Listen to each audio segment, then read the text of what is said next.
Today we've got quite an interesting topic, which is the FCC ruling. What the FCC did is that they changed the landscape of connected vehicles completely.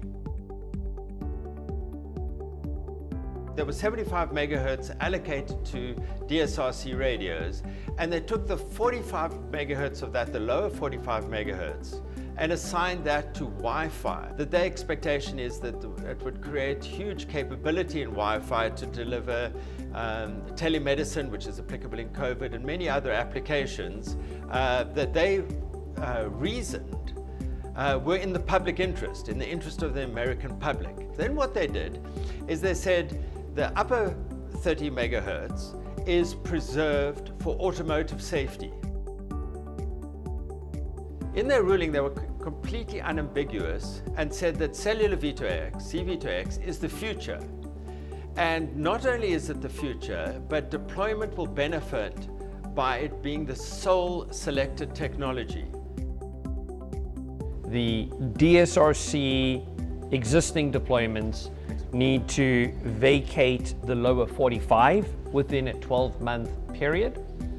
And the second thing is within a 24-month that is proposed that they need to change the DSRC technology to CV2X technology. You're right, we've got 12 months to vacate the lower 45 megahertz, and we've got plus 2 years and some change to transition away from DSRC to cellular V2X.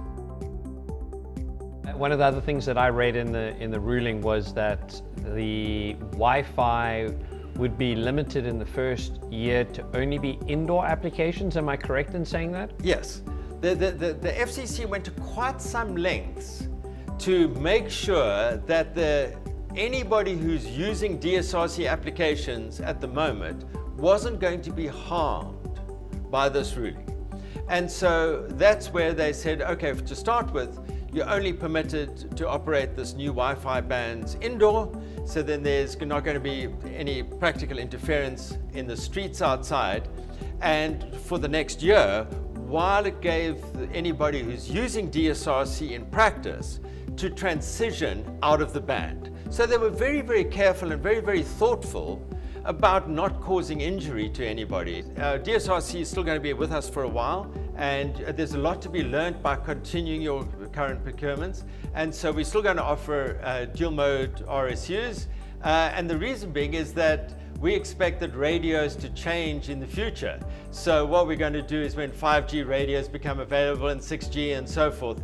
But there was a clear implication, not a stated threat, that if we in the traffic and transportation business don't use the spectrum, they're going to take it away and give it to somebody else. In other words, that we don't have another 20 years of protection like we had before to talk about using it. We've got to use it, and that's where we and others are really focused on. Let's get this done, let's get this deployed out there, and let's get a move on. You know, it's multiple different companies in multiple different states deploying this. People like you saw there, Audi, who are committed to CV2X in deploying this technology and actually bringing out life-saving technology and applications for vulnerable road users in school zone applications. There are a number of things you can do to actually deploy stuff that's future-proof, has over-the-air software updates for security and applications, and that means you can participate in this changeable future with a reasonable freedom of risk. So you don't have to be fearful of the future, you can embrace it.